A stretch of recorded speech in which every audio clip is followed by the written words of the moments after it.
Assalamualaikum warahmatullahi wabarakatuh. Hello everyone, good evening. The Honorable Ma'am Efikas Julita MPD and all of my beloved friends. First of all, let's thank to Allah because of His blessing, so we can join in this video without any troubles. And secondly, salawat and salam always be delivered to our Prophet Muhammad Sallallahu Alaihi Wasallam. With the word Allahumma salli ala Sayyidina Muhammad wa ala ali Sayyidina Muhammad. Okay, ladies and gentlemen, now we would like to presentation our group 9, and the member of group 9. The firstly is myself as a moderator and conclusion. The second, Supiani as a speaker 1, Zahra Bil Nazari speaker 2, and Mayang Saiputri Sari as a speaker 3. Okay, ladies and gentlemen, the agenda of our presentation. The first is previous, and the next is presentation session, and the last conclusion. Okay, ladies and gentlemen, now the next session is presentation by speaker 1, 2, and 3. So the speaker 1, 2, and 3, time is yours. What the definition of bilingualism and cognition? Bilingualism is an equal ability to communicate in two languages. Cognition is a term referred to the mental process involved in gaining knowledge and comprehension.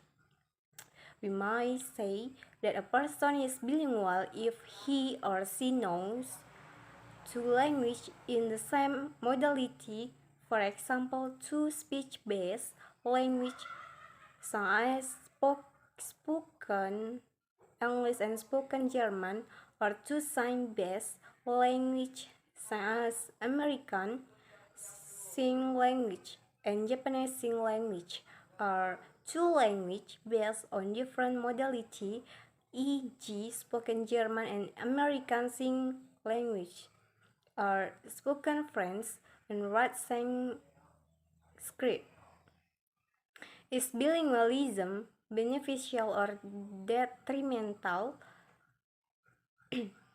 Knowledge of another language enable people to communicate with members of other culture in their own language.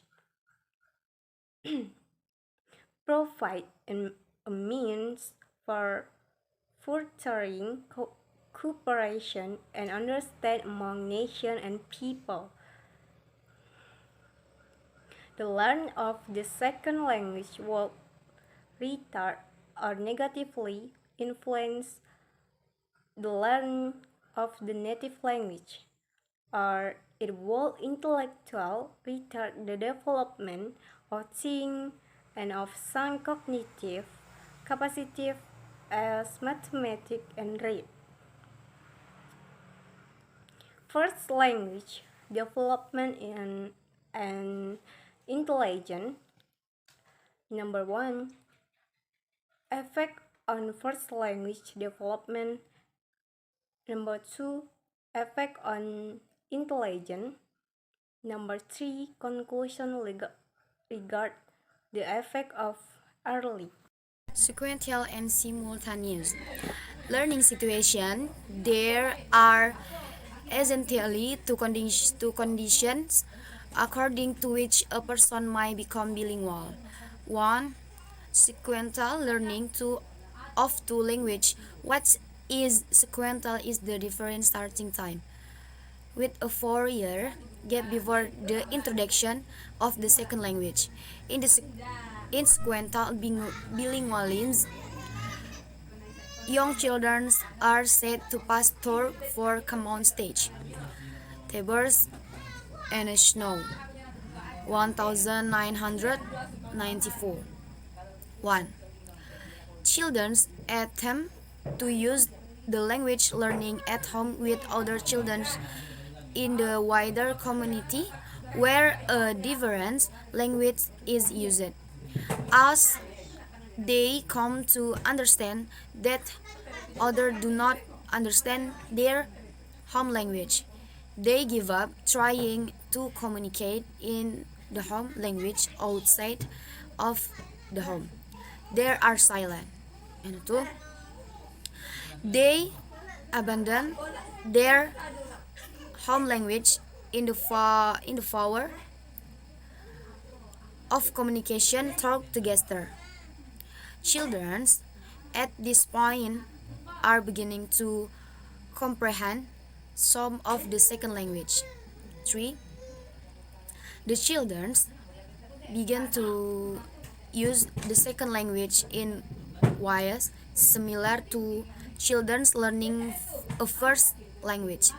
The product abbreviated utterances without function work as in the telegraphic speech of first language learners. 4. Finally, they begin to produce grammatical utterances in appropriate situation. 2. Simultaneous learning. One person speak one language only, or one person speak two languages. There are two basic situations in which a child might learn two or more languages at the same time. 1. Each person speak one language only to the child.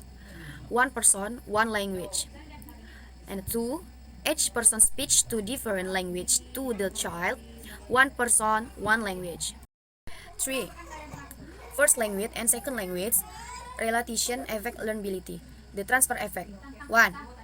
First language similar to second language. Watch one first language is will affect one learning of the second language. Thus, not every second language will be learned at the same rate. The nature of the similarity relationship between the first and second language will determine the rate of learning. For example, after having learned English as a first language, learning French would not be as difficult as would learning Japanese. And 2. Facilitation occurs even between very different languages. Is clear that the knowledge of a prior language will help the learning of a second language, even when the two languages are quite different with respect to vocabulary, syntax, and pronunciation. First language strategy and the second language strategy because errors are easy to observe and are good indicator of a person's level of second language knowledge. There have been many good studies done on error. There is some confusion though when it comes to interpreting just what the cause of error might be. In our opinion, only a minority of error can be attributed to interference. Where the first language intrudes on the second rather, more errors are systematic, being the result of the application of what we shall call the first language strategy and the second language strategy. These strategies are applied when relevant second language knowledge is not yet available. Let us now discuss the sentence and the cause of the problem that they rise. Error caused by interference. Now, Tom Happy is. For the Japanese student who had years of English and know English word order well, it's likely that this is a case of interference in the process of constructing the sentence, perhaps because of has the Japanese order of constituent intruded on the process so as to cause the error. Number 2, error caused by second language strategy. 2. Strategies for sentence production and communication strategies that are used for the purpose of keeping the conversation going involve communication strategy. Communication strategy may have an effect on learning since the more the learner speaks, the greater linguistic input the learner will receive. The greater the input, the more the opportunity for language learning. Number 3, strategies for becoming a better second language learner. Thus, for example, according to the Rubin, the strategies used by successful language learners include 1. Verification, checking to see if their hypotheses about the language are correct. Number 2. Inductive processing, creating hypotheses about the second language based on 1 second or first language knowledge.